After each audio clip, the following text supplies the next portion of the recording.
All right, so we're just going to take it from the top. So my name is Darian. I'm one of the financial aid counselors here at Southeastern. So if you're ever in contact with our office, you might just be talking to me. And we're just going to jump right into it. There are 5 steps for financial aid. We'll go into detail for each one. The very first step is applying for and understanding financial aid. The second is submit request documents. The third is receiving a financial aid award. Fourth is receiving your disbursement. And then 5th is maintaining. So the very first one, super, super important. I cannot stress it enough. You have to do your FAFSA. The FAFSA becomes available each year on October 1st. So actually the 2022-2023 FAFSA is available right now for you to complete. And whenever you go to studentaid.gov to complete it, you'll have to use your FSA ID to log in. That's how you'll start the application. And both you and your parent are going to have an FSA ID. Basically, you're going to use that to actually complete the application and to sign it at the end as well. Both you and your parent will have to sign it. During the application process, it's going to ask you what school you want to notify. That's where you're going to put Southeastern. So our federal school code is 002024. And what your FAFSA is used for is it's basically an application for any need-based grants, direct student loans, and a federal work study. And it actually goes to the Department of Education first, and then it gets sent to our office over here at Southeastern. So we actually have a link directly to studentaid.gov. It's on our homepage. So if you just click that little FAFSA button, it's going to bring you right to studentaid.gov where you can complete your FAFSA. And please, again, try to do your FAFSA as soon as you can. And it also have more information there as well. So understanding the types of aid, there's 4 different types. There's grants, federal loans, work study, and then private loans. And we'll go into detail for each one. So there's different categories of grants, but first I'm going to stress it again. You have to complete your FAFSA first before you can receive any type of federal aid. So that's the very first step to receiving any type. So there are federal grants. There's the Pell grant, SEOG. There is the Teach grant and then ISAG. There is a state grant, which is the Louisiana Go grant, also called LA Go grant, and then institutional grant, which is HB 152, or it's also called ACT 293. So basically how we determine what type of grant and aid you're eligible for is we're going to look at your expected family contribution, also called EFC, from your FAFSA. That's why it's super important that you complete your FAFSA, because if we don't have it, you can't receive any type of federal aid. So your EFC is a dollar figure used to determine how much financial aid you are eligible to receive. And some information that's used to calculate your EFC is your income and your parents' income, any assets, which would be savings and or investments, the number in your household, and then how many people in that household are actually in college. So going into detail for the Pell grant, it is a need-based type of grant. It's only available for undergraduate students. So if you are a graduate student, you would not be eligible to receive a Pell grant. Again, you have to do your FAFSA in order to receive this. It's going to be determined, your amount award is based off of your EFC and your enrollment status. So for example, that maximum award we have posted, which is the $64.95 for the age year, that amount, as long as you're full-time and you have a 0 EFC, you would receive that amount for the full age year. And it's basically split in half between fall and spring, as all financial aid is going to be split between the fall and spring semesters. Since it is a type of grant, it does not have to be repaid, but there is a limit. It's called Pell Lifetime Eligibility Used, also shortened for Pell LEU for short. And it's basically an equivalent of 6 years of Pell. So once you've reached receiving 6 years of a Pell grant, you cannot receive any more Pell. Another type of grant is SEOG. It is limited funding. So that's why, again, I stress that you complete your FAFSA as soon as possible, because since this type of grant, and there's also other grants that are limited funding, the sooner you do your FAFSA, if you're eligible to receive it, you'll be one of the first people that we look out for that award. So since it is need-based, you do have to have a Pell grant. And Again, in order to receive a Pell Grant and any type of federal aid, you have to do that FAFSA. This is eligible for undergraduates with exceptional financial needs, so the lowest EFC. You do have to be full-time, which full-time status is 12 credit hours. And the award amount is $1,000 for the age year, so $500 for fall, $500 for spring. For the LA Go grant, it's again limited funding. It's a type of state grant, so first come, first serve kind of again. It's need-based, and you do have to be receiving a Pell Grant. It is for undergraduate students only as well. But for this one, you do have to be a Louisiana resident. If you're not a Louisiana resident, then you would not be eligible to receive the LA Go grant.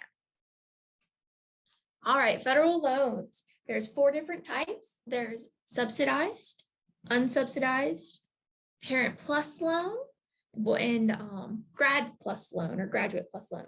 We'll go into details about kind of the requirements for grad plus, which for a graduate plus loan, you do have to be a graduate student. If you're not a graduate student, you're not eligible to receive a grad plus loan. And then we'll talk about a little bit more parent plus loan in just a bit. So what's the main difference between subsidized and unsubsidized? For a subsidized loan, it is need-based. Interest does not start accruing on the loan until, afterwards. So as long as you're enrolled in at least 6 credit hours, there's no interest on the loan. And it is only available for undergraduate students only. Unsubsidized, it's not a need-based type of loan. Interest starts accruing as soon as the loan disperses. So that's the main difference between subsidized and unsubsidized. Unsubsidized, the interest starts as soon as it disperses. Graduate and undergraduate students are eligible to receive an unsubsidized loan. And for both of them, very first requirement, to have done your FAFSA, so do it as soon as you can. And then you also have to be enrolled in at least 6 credit hours. As an undergraduate. Graduate student, it's 5, so you just have to maintain a half-time status enrollment. Repayment begins 6 months after you've graduated, dropped below 6 credit hours after you've withdrawn or stopped attending school altogether. All right, so dependency status. So whenever you complete your FAFSA, it's going to ask you a series of questions, which our next slide are those questions. If you answer no to all of them, you would be considered a dependent student and have to put your parent information on your FAFSA. If you answer yes to any one of them, you may be considered independent and you could skip your parent information on the FAFSA altogether. And these are those questions. I'm just going to run through a couple examples of them. So if you're 24 or older, if you're married or separated but not divorced, if you're working towards a master's degree, if you're a veteran or on active duty, things kind of that nature. All right, so this is where dependency status, really counts, as well as a couple other things. There are things called annual loan limits. This is the maximum amount of loan that you can receive for an age year. So when you're a dependent freshman, that is $5,500. When you're a sophomore, $6,500. Junior and senior is $7,500. When you're an independent student, that limit is increased a little bit as you're kind of just going off of your information or you and your spouse. And, if they're kind of known to, or you're supporting yourself, your spouse, and even if you have any children, if you've selected for the dependency status. So as a freshman, as an independent student, you would be eligible to receive $9,500, sophomore, $10,500, junior and senior, $12,500. In addition to the annual loan limits, there's also something called aggregate loan limits, or we also call it lifetime loan limit. So essentially what this is you can't receive over this amount of loans. So as a dependent student, that limit is $31,000. As an independent student, that limit is $57,500. Now, for all of these aggregate loan limits, you can only receive $23,000 in subsidized. You cannot receive any more subsidized loans than that amount. The max is $23,000. And when you move on, if you decide to pursue a master's degree or professional type of degree, that limit does increase to be overall $138,500. All right, so if it's your first time taking out a loan, you have to complete these 2 items. You have to do entrance counseling and the master promissory note. If you don't complete these 2 items, your loans will not disperse. So in order to complete them, you would head on over to studentaid.gov. It's the same place where you actually fill out your FAFSA. If you're on a desktop, you can hover over that complete aid process, and then you can click on entrance counseling, complete that. And then I want to stress for the master promissory note, as an undergraduate student, make sure that you're completing the MPN for undergraduate students. If you complete the wrong one, that can cause a delay in your disbursement, as it's looking specifically for a master promissory note for undergraduate students. All right, so back to that Parent Plus loan. So only dependent students have the option of doing Parent Plus loan. And that's because it's a loan that your parent is applying for. So it's going to be based off of their credit, and they'll have to complete an application on studentaid.gov. You do still have to be enrolled in at least 6 credit hours to receive this, and it's not based off of your financial need. So if your parent is, approved or denied, you're going to get aid either way. If it's denied, what would happen is you as the student would be eligible for an unsubsidized loan. If it's approved, your parent does have to complete a master promissory note for a Parent Plus loan. That's why it's crucial that you make sure you're doing the right one. All right, work study. So there is a federal work study that is limited funding. So again, try to do your FAFSA as soon as possible. And it is need-based per your response from the FAFSA. All of these are going to be on-campus positions, and we actually have more links and information on our website. So if you head on over to southeastern.edu/financial aid and click on types of aid, there is an option for you to click on work study. That's going to have a whole bunch of information about the hiring process. And we actually have a link actually for departments that are looking for student workers. All right, so the last type of loan is a private loan, also known as alternative loans. So some students that maybe don't qualify for federal aid, or they don't want federal aid, they want to go this route, that's completely fine. I just want to stress you do your research. There are a ton of third parties. A couple examples would be like Sally Mae, Discover Student Loans, College Avenue. There's a whole bunch. So make sure you're doing your research, compare and contrast. Since it's a third party, they all have their own way of doing the application. So make sure you pick the one that you like and you want to go with. The amount that you receive is going to be determined by, that third party, if you're approved up to a certain amount, as this is going to be something that's based off of your credit as the student. And then there's also something called a cost of attendance minus, other financial aid. So the amount could also be determined by the school. All right, step 2 is submit requested documents. Once you've completed your FAFSA, you might actually get selected for something called verification. A good number of students do get selected for verification, and if you are selected, the items we'll need will be listed on your LeoNet to-do list, and we have all our forms online, and I'm going to go ahead and show you where to find that to-do list on LeoNet. All right, so once you log in, it's going to be under student homepage, and there is a box that says to-do list. That's where everything's going to be located. It's super important that you look at your to-do list. If you have items on your to-do list that aren't complete, that can stop your aid from dispersing. So make sure you're looking at that and paying attention. All right, so how to actually submit it. We do have all the forms on our website. We're going to go through a couple of screenshots on where exactly they're located. All the completed forms can be either sent over email to our email at fadocs@southeastern.edu or faxed over.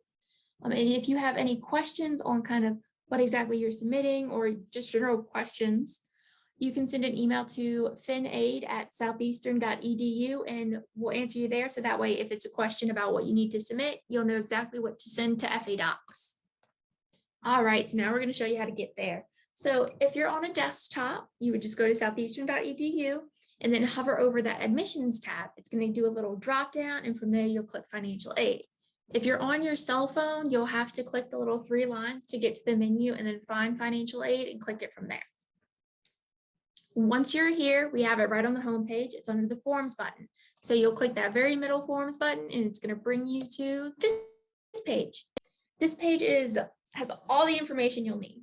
So the top one, kind of the screenshot towards the left, list how to submit documents. And we have those 3 boxes at the bottom with those yellow headers. If maybe you don't have access to a printer or you just rather do everything electronically, you can do that. We also have instructions listed on how exactly to electronically sign your document. So if you click that PDF, it'll have very detailed instructions on how you can digitally sign.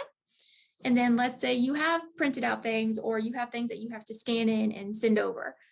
We actually have instructions listed for both Apple and Android devices for how you can use your phone to scan documents as a PDF, so that way you can send it over email. If you need an actual form, you'll have to scroll down a little bit and they'll be located in those green buttons. Make sure you're looking at the correct age year. So if you ever needed a type of form for this current age year, you would click the one that says 2021, 2022 forms. Once we get a little bit closer to the upcoming age year, you'll see a new button that says 2022, 2023, and that's where you'll go for all of those forms. And then we also have, again, the contact info to where to send everything kind of at the bottom. All right, so actually receiving your financial aid award. Once you've done your FAFSA, which again, do it as soon as you can, as that's the only way you're going to receive any type of federal aid. And if you were selected for verification, once that's completed, you'll receive a award notice to your Southeastern webmail account. So what that's going to do is going to send you an email and basically let you know, like, hey, you have this award notice. If you log on to LeoNet, go to self-service, campus finances, and then accept/decline awards, you can accept the amount you'd like. All right, and this is how you kind of exactly to get to that page. So again, you'll log on to LeoNet, it's under self-service, campus finances, and then it's going to bring you to this. Make sure you click accept/decline awards. It's going to bring you to this type of screen. So if you know you want to accept all aid, you can go ahead and click accept all and submit. But let's say, for example, if you have a type of loan on there and you only want a certain amount, you can actually update the total to be that amount that you would like to accept. So let's say you get offered a loan for $4,000, you only want $2,000. You can update the totals to where you only accept $2,000. But just keep in mind, this award is for the entire age year. So the amount you accept is going to be split between the fall semester and the spring semester. All right, and actually receiving your disbursement. I'm going to show you where exactly to go for your account balance. Again, you got to make sure your to-do list items are completed, have set up a refund method via Bank Mobile, and then actually receiving your disbursement. So this page is crucial. This is exactly where you're going to go to see your balance for the semester, as this is the page that's going to show your pending financial aid. If you're looking at your LeoNet homepage and you're looking at that balance does not reflect your pending financial aid. So make sure you go here. You'll log on to LeoNet. Again, it's under self-service, campus finances, but this time you're going to select the option that says account inquiry. So kind of give a breakdown of this screenshot here. The term, of course, is going to list the term. The outstanding charges, that column is your semesterly balance. Pending financial aid is only going to show financial aid that you have accepted. So make sure you go back to that accept/decline awards page and accept the amount you'd like. Because if you don't have any aid accepted, it's not going to show any pending financial aid there. That total due column, that's going to be a remaining balance if your financial aid does not cover your full semesterly balance. So that is the amount that you would have to pay by the fee payment deadline. That's why it's so important to go here to check your account balance. This is also will show you and indicate if you're going to receive a refund, as if your pending aid is more than your semesterly balance, that outstanding charges, that's going to indicate that you would receive a refund.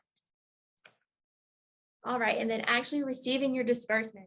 So disbursements start the Monday after the first day of classes, as drop add period has to end before aid can disperse. Again, only accepted financial aid is going to disperse. For your aid to disperse, again, it's crucial that you look at that LeoNet to-do list. That has to be completed. And then for your loans will not disperse if you have not completed insurance counseling in the master promissory note. So make sure you've done those. So this is, again, just stressing the fact, your to-do list has to be completed, MPN and insurance counseling has to be done, and disbursements start Monday after the first day of classes. All right, so this is kind of example of a to-do list. So let's just say you have that rejected ICER one. What that means is if you look right above it, it has that missing parent signature. It means that your FAFSA was rejected because you're a dependent student, but your parent did not sign your FAFSA. So in order to get this to-do list to be completed, you would log back onto studentaid.gov and get your parent to sign your FAFSA. Once you've submitted that and we receive it, that to-do list is going to update. And then, of course, the other example has the specific items that we need. If you click on those items, it's actually going to give you a detailed response of what exactly that is. All right. So remember how I said if your pending financial aid is more than your outstanding balance, that's going to indicate that refund. But in order for you to get your refund, you have to set up a refund preference through Bank Mobile, also refund method kind of hand in hand. To do that, you would go to LeoNet. Again, self-service is under Campus Finances. Campus Finances is where you're going to find everything financial aid related. You'll click on the option that says set up refund method via Bank Mobile. Once you click that, it's actually going to redirect you to the Bank Mobile website where you'll create like a login and then you'll set up to where exactly you want your refund to go. All right, step 5. This one's super. I know I keep saying super important. They're all really important, but make sure that you are maintaining your financial aid. So a couple of things that we have to look at is Satisfactory academic progress, also called SAP for short. There is class attendance and then enrollment status. We're going to go into detail for each one. So for Satisfactory academic progress, you might be asking, what in the world is that? It is a federal regulation that all students who receive federal aid have to meet this. So a couple of things that it looks at is, looking at GPA, percent completion rate, and maximum time frame. And we do run SAP at the end of every single semester. I also want to make sure that you guys know there are scholarships. They have their own retention requirement. So make sure that you're looking at those. We'll go into TOPS and priority and honors in just a little bit. So the GPA requirement for SAP. As a freshman, you have to maintain a minimum cumulative GPA of a 1.75. Sophomore, juniors, and seniors have to have a cumulative GPA of a 2.0, and then graduates and postgraduates, it is a 3.0. All right, percent completion rate. Basically, what this is making sure that you're actually working towards completing your degree. So for SAP, you have to have at least a 67% completion rate. We get your completion rate by taking the number of credit hours that you've earned and dividing it by the number of credit hours that you've actually attempted. All right, max time frame requirement. So for this one, each type of degree has the maximum amount of credit hours that you can attempt.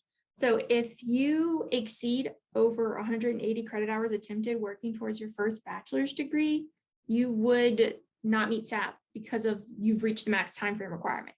And in that case, or if you also don't meet SAP due to percent completion rate or GPA, you may have to complete a SAP appeal form.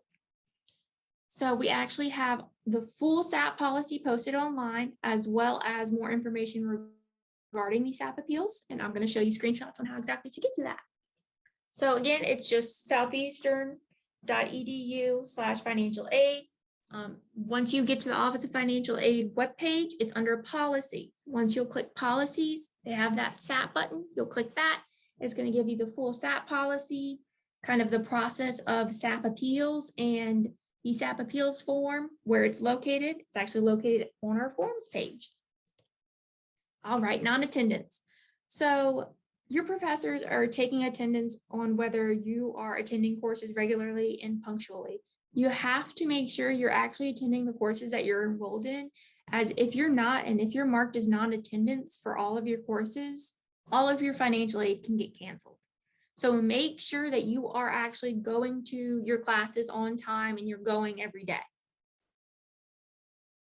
All right, so if you withdraw from classes, if you withdraw from the university as a whole, we're actually going to complete something called a return of Title IV funding, or R2T4 for short.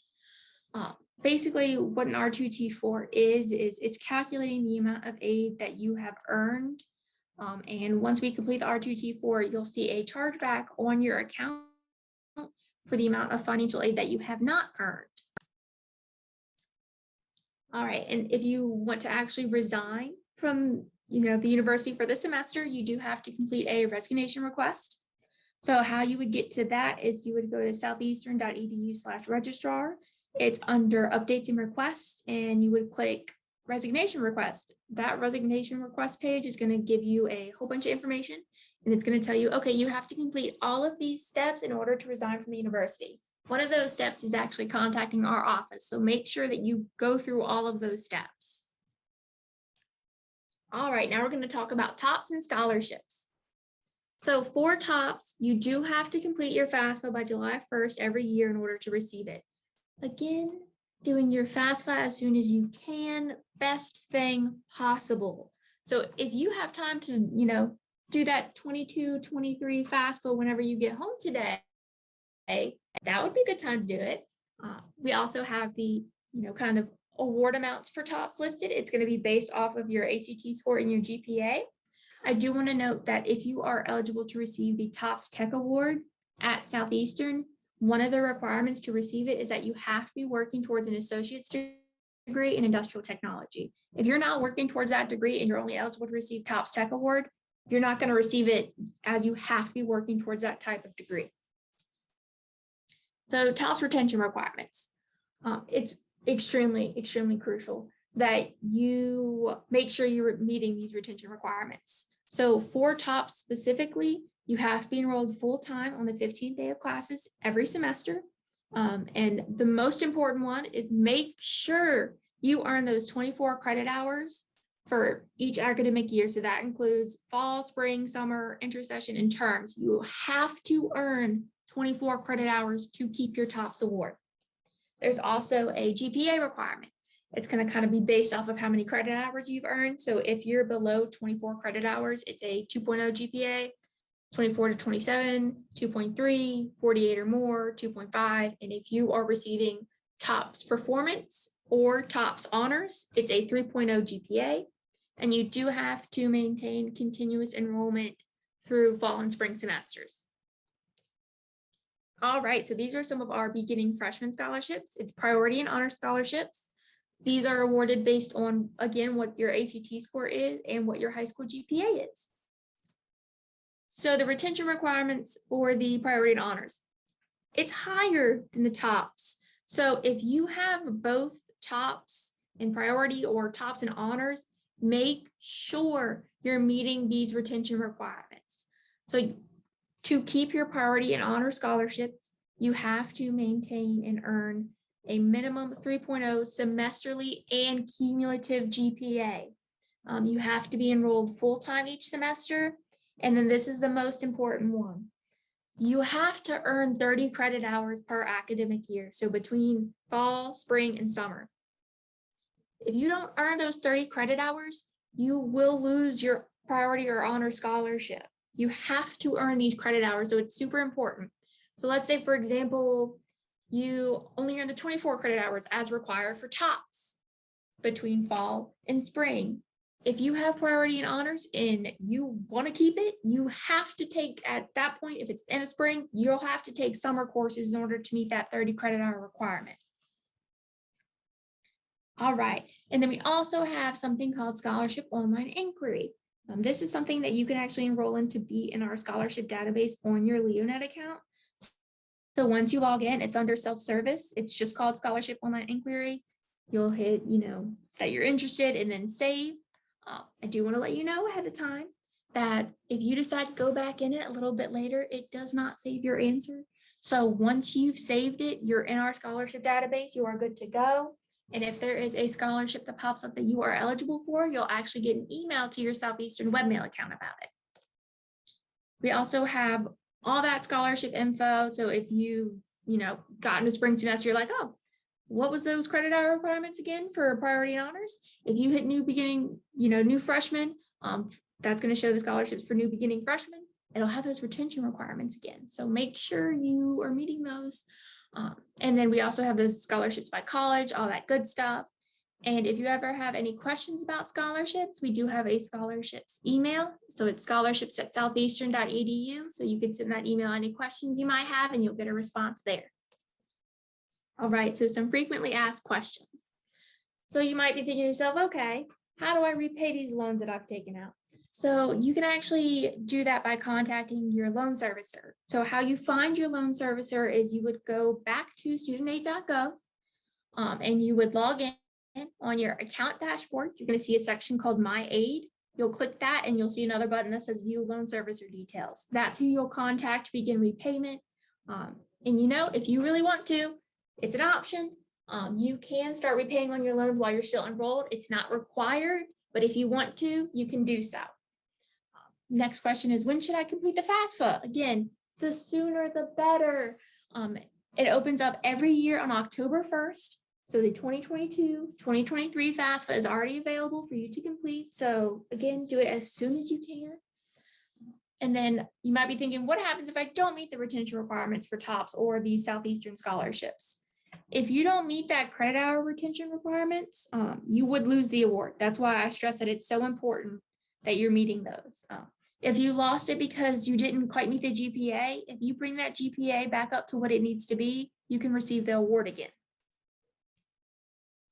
All right, so what if you have, different circumstances than what was on your FAFSA? Let's say that as of now, your parents have gotten divorced or, might be a loss of job. There are something called professional judgments that you can complete. That's for extenuating circumstances. We do have a whole bunch of information about professional judgments in the application itself on our website. It's under that policy page, the same page that you would go to view the full SAP policy. There's going to be a box that says professional judgment. You would click that. It's going to have a whole bunch of info on what exactly a professional judgment can be used for. Or if you just want to come talk to a financial aid counselor about your specific situation, definitely come do so. You can either just come see us in person. I'll have our contact page at the end and I'll explain, kind of where we're located on campus as well. Or you can always send us an email at finaid@southeastern.edu. All right, so how many credit hours do you have to be enrolled in to receive federal loans? As an undergraduate student, you have to be in 6 credit hours. You have to be in those 6 credit hours to receive loans for fall, spring, and even summer. So it's crucial that you're in those 6 credit hours. And once you become a graduate student, that changes to be 5 credit hours. So you, as a graduate student, still need to be in 5 credit hours to receive loans from fall, spring, and summer. So make sure you're at least, that half-time status. All right. And then you can always, contact us by phone. Our phone number is 985-549-2244. Or you can send us an email with any general questions at finaid@southeastern.edu. Or you can come see us in person. I'm actually located in the Express Center. So that's located in the Student Union. I'm right across from the bookstore. And we also have our main office located on North Campus. It's North Campus main building. So if for some reason I'm not in my office, if you go over there to North Campus, we have multiple financial aid counselors over there. So you can definitely, chat with somebody and we'll get you taken care of.